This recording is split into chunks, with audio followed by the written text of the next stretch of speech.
Hello,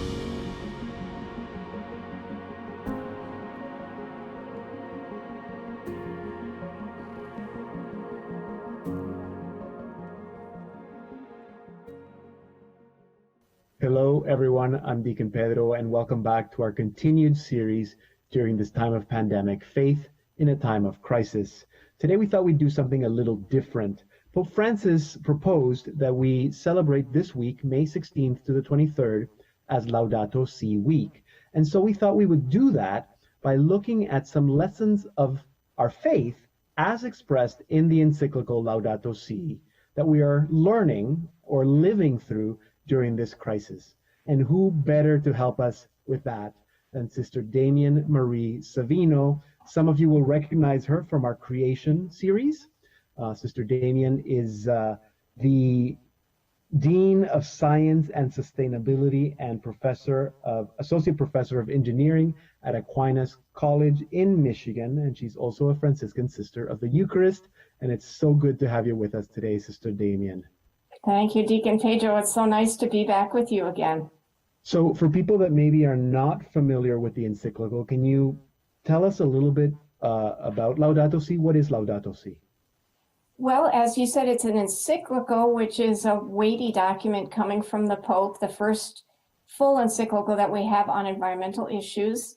And the name Laudato Si comes from the vernacular Italian that came from St. Francis of Assisi's praise of creatures. Right. So it's a wonderful, I guess, encyclical expressing how we are to praise creatures in today's world. And the subtitle is Care for Our Common Home. So there's a strong theme of how we are to care for our common home. So what would you say would be the main message or key messages from Laudato Si? A couple, I would say. One is that the Pope strongly emphasizes three major relationships for which we're responsible. So love of God, love of our neighbor, and love of creation. And he includes that triad throughout the encyclical. So we have responsibility for all three. Right. Another major message is, I think, integral ecology, what he calls integral ecology, which is kind of a marriage of natural ecology and human ecology, that our responsibility is to help both of those ecologies to flourish and to recognize how interconnected they are. Okay. And then I think a third, maybe could I say one more message might be just sure. The need for conversion, ecological conversion, but an ecological conversion that's also kind of an interior conversion in us. So a spiritual conversion that goes with the ecological conversion. Right. And these lessons are not necessarily easy for a lot of us to learn, but do you think then that these are lessons, or there are other lessons from Laudato Si that we're being forced to learn during this crisis? Oh, certainly. And I think the crisis has been very difficult and we're still in the middle of it. So now I would say our reflections are sort of living in the middle of the crisis. How do we navigate this? So I think the document is really a strong encyclical about kind of living with creation as it suffers and living with humans as they suffer. So the Pope uses the terms listening to the cry of the earth and the cry of the poor. So I think there's certainly that sense of, in this time when we can't get out, how do we listen? And then I would say also, how do we accompany others in this crisis? And then what sacrifices are required of us, and how can we make those sacrifices fruitful for helping others and for growing ourselves too? Okay, so you're saying that we're learning maybe how to develop a culture of listening. Can I say it that way? How to develop a culture Sure. of accompanying, and how to develop a culture of sacrificing.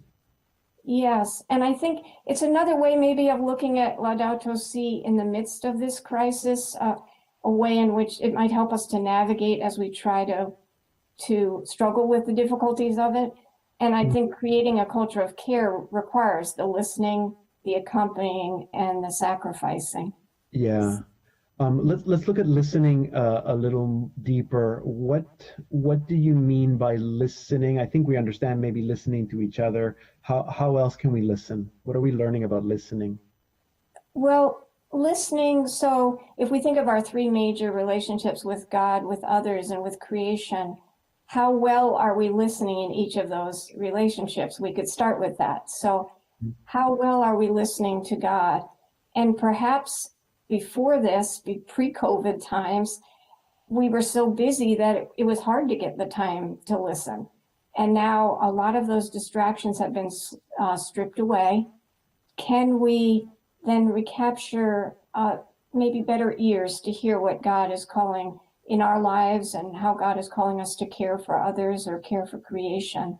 Mm-hmm. So, and I think there is a greater need for contemplation in terms of listening to God and listening to what comes up out of ourselves in this time. And I was very struck by an interview that Pope Francis gave, I think just a few days ago. And he mentions the importance of contemplation during this time, and particularly of recovering our memory. And what does he mean by that? He says, well, every crisis is a danger and an opportunity. And the opportunity is to move out of the danger. And then he says, and contemplation is how we can navigate our way out of that danger, how we can capture the opportunity.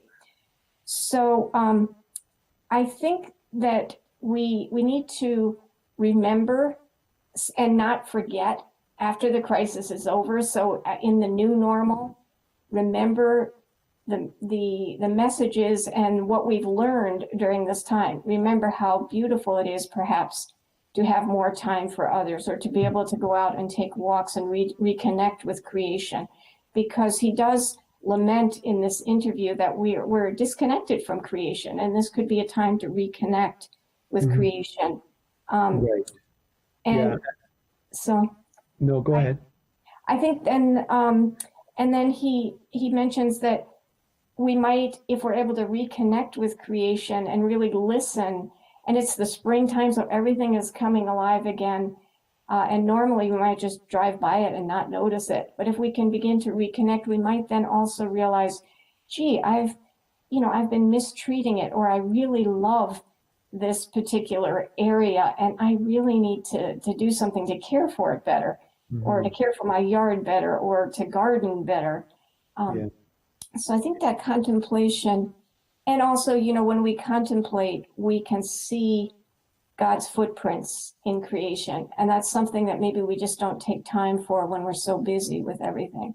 Yeah. So listening to that creation. And then, of course, many also in the papers have been talking about, well, there's less carbon dioxide production, so air quality in some of the cities globally is improved. The animals are coming back. And actually, I was out walking this morning and I saw a bobcat. And it's just that it's so particularly quiet. And he didn't even see me.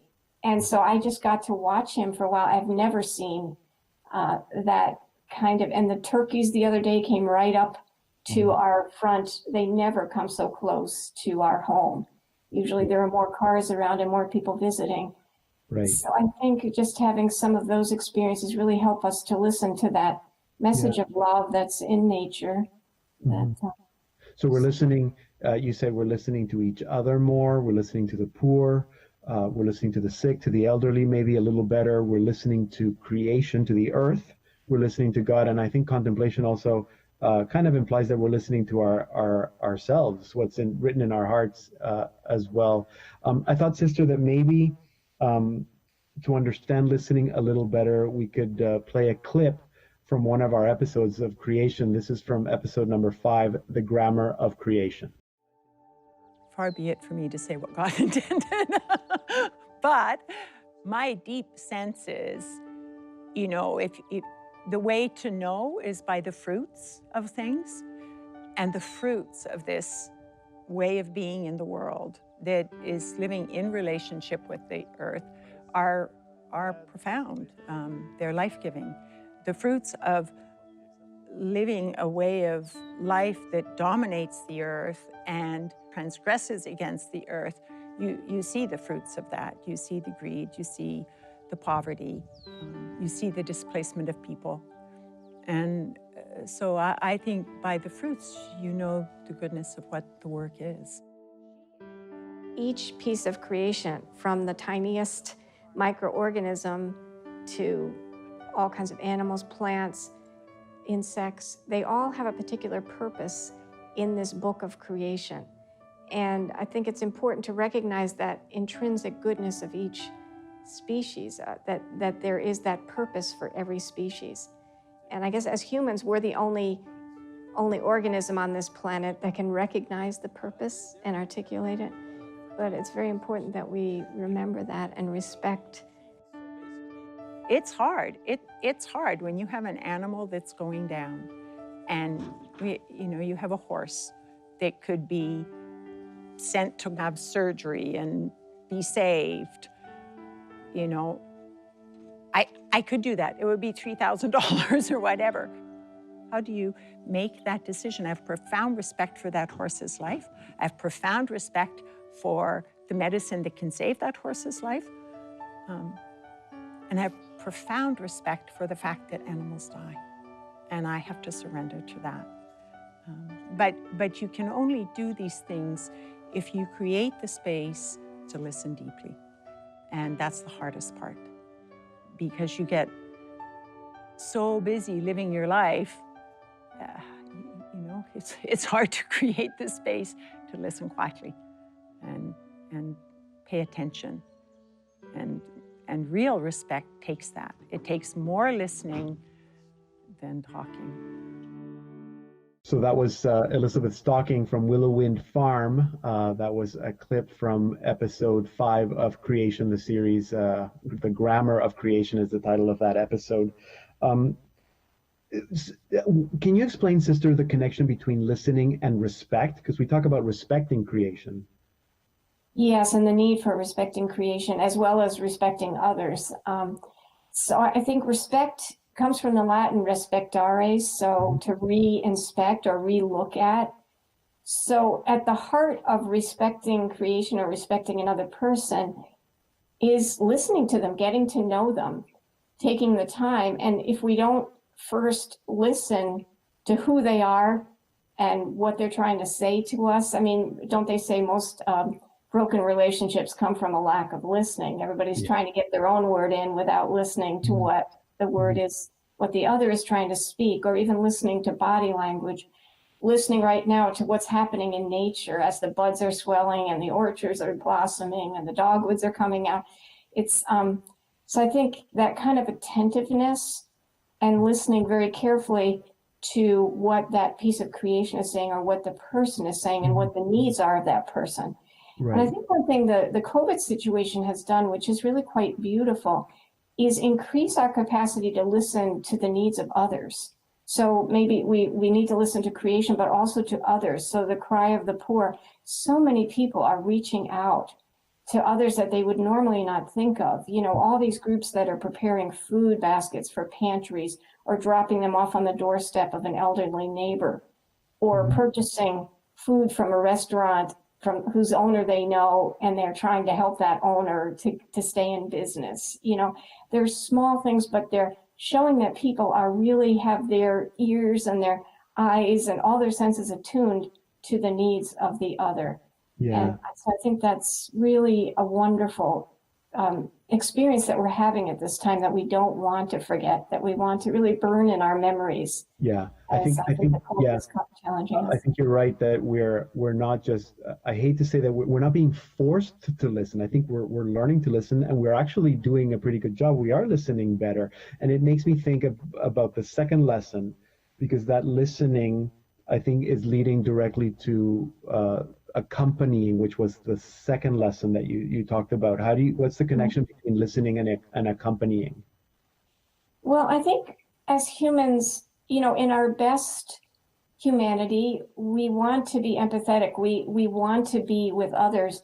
And when we listen and suddenly we think, oh, wow, that's what this person needs, or that's what this person is saying to me, then we want to kind of be with them in that. And so that accompanying is so important for creating a culture of care, I think. And so in Laudato Si, the Pope it has a strong theme of solidarity as being an important component of how we care for creation and for others. So that solidarity of that makes us want to kind of walk along with the other person. And it makes me think of Pope Benedict XVI once said something like, as a society, we're becoming more global, and it makes us neighbors, but it doesn't necessarily make us brothers. And what solidarity is about is building that fraternity, so that a person does become a brother, a neighbor does become a brother. And it seems like out of our own desire, as you say, not being forced, a lot more of that is happening. I'm not minimizing where there are difficulties, but I think a lot more fraternity is happening.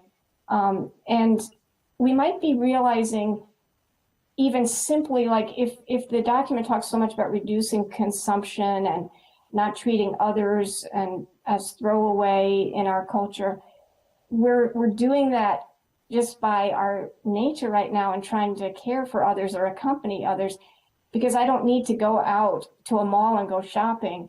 Maybe I need to have a Zoom call so I can be present to my mother or to my cousins or my family or my best friend. So I'd rather do that, and I can't go out. And what I hope is that we'll remember this afterwards, that we'll take more time for people rather than for things or for consumption. Yeah, I think you're right. And I don't think we need to give examples of how the whole world is coming together with expressions of care for each other. And I think we even hear it in the news, where normally you turn on the news and it's all bad news. But in fact, we turn on the news in the last couple of months, and it's positive news of how people are helping each other. And there's all these good news stories. Sister, I'm thinking that there's a connection between, also, as we made a connection between listening to the natural ecology and listening to the human ecology, that there's a connection between accompanying that natural ecology and accompanying the human ecology. And I thought that maybe, again, to help people understand that a little better, here's another clip from our series Creation. This one is from the third episode, which deals with the topic of respect. While we work in the soil and we work to improve and heal the environment here, we do that through the hands of our people. And we've seen over and over again how a child who's a problem in a classroom becomes a leader in the outdoor classroom.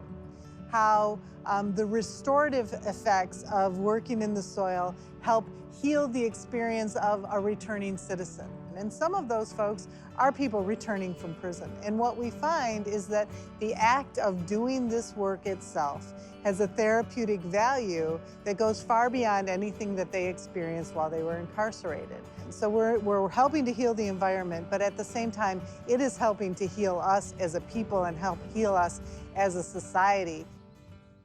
That was Rebecca Salmon-Witt from The Greening of Detroit, clip from the third episode of Creation, Respect. Sister, she makes me think that there's a way to accompany the natural ecology as well. Can you talk a little bit about that? Yes, and she makes a beautiful connection between accompanying the natural ecology and how it heals the human communities. And one thing that we've noticed during this time of COVID is how many people are buying garden seeds. So, for example, it was hard to get seeds because many places were sold out, because a lot of people are starting their own little gardens to grow their own food. More people are baking bread, apparently. There's a lot more, I think, interest in the elemental arts. More people are cooking, so there's a lot more recipe sharing going around.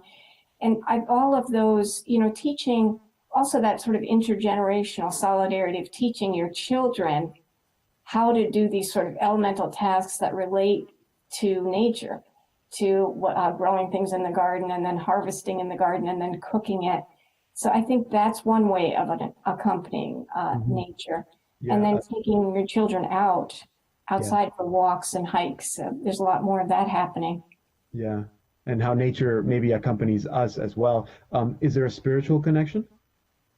Yes, and I want to be sure to kind of emphasize that, because we have to do all we can do humanly in terms of caring for others, caring for creation.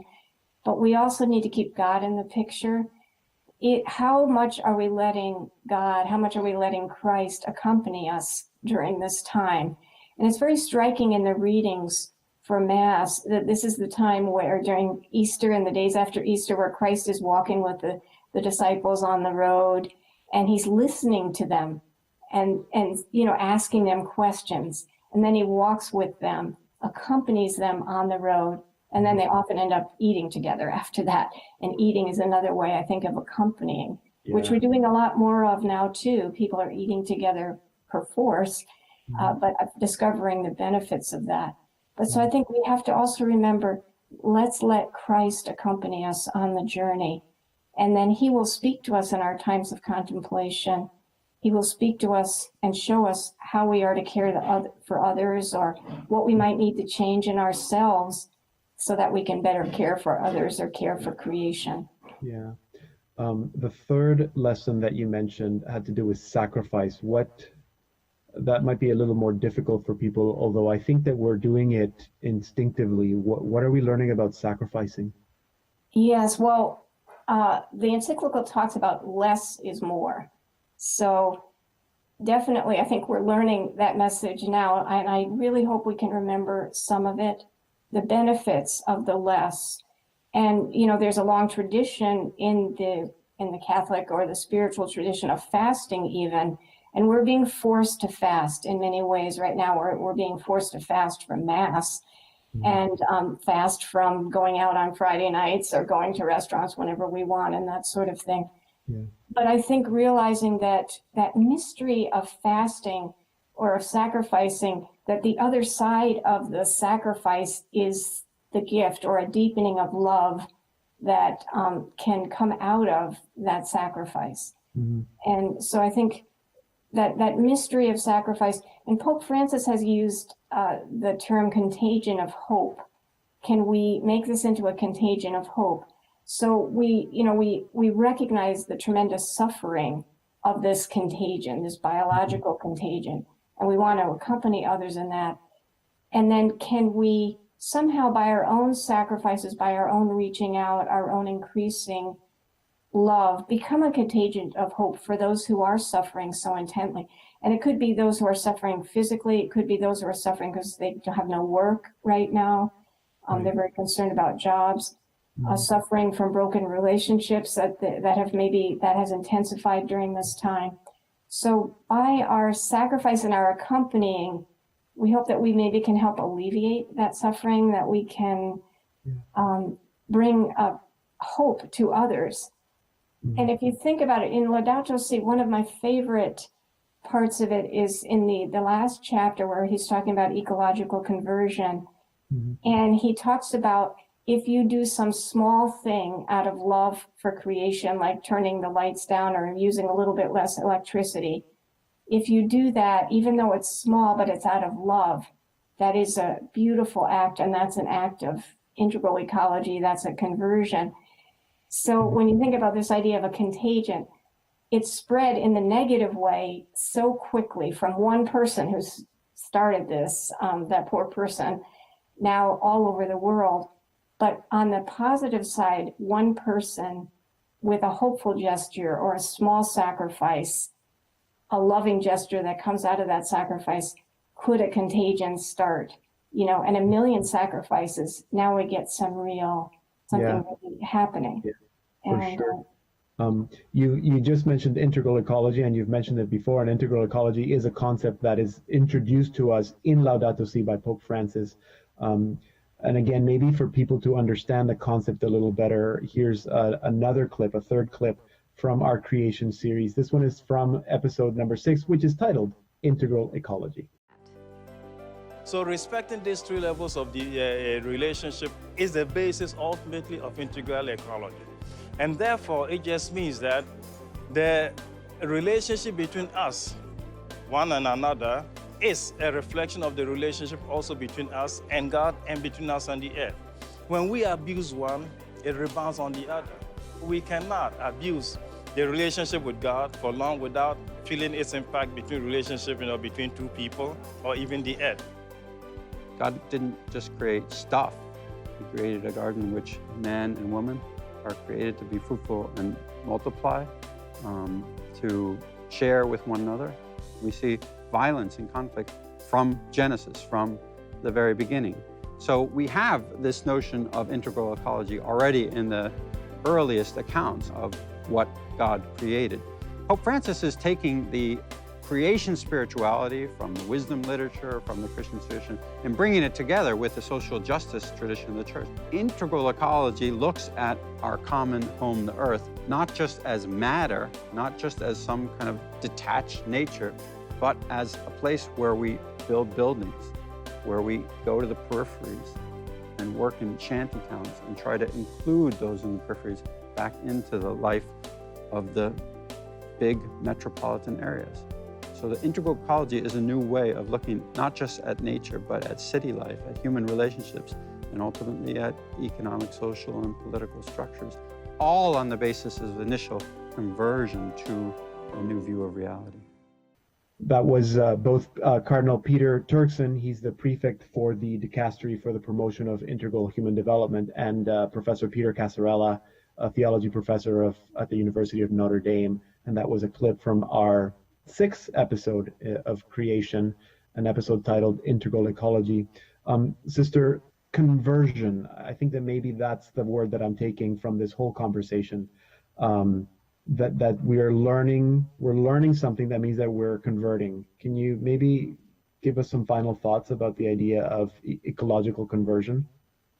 Yes, I think conversion involves a turning away from and a turning toward, and we've been asked to turn away from many things, and hopefully now we're turning toward this kind of integral ecology we're talking about. And I wonder if I could just read a quote from Laudato Si that is just so beautiful on this. Yeah.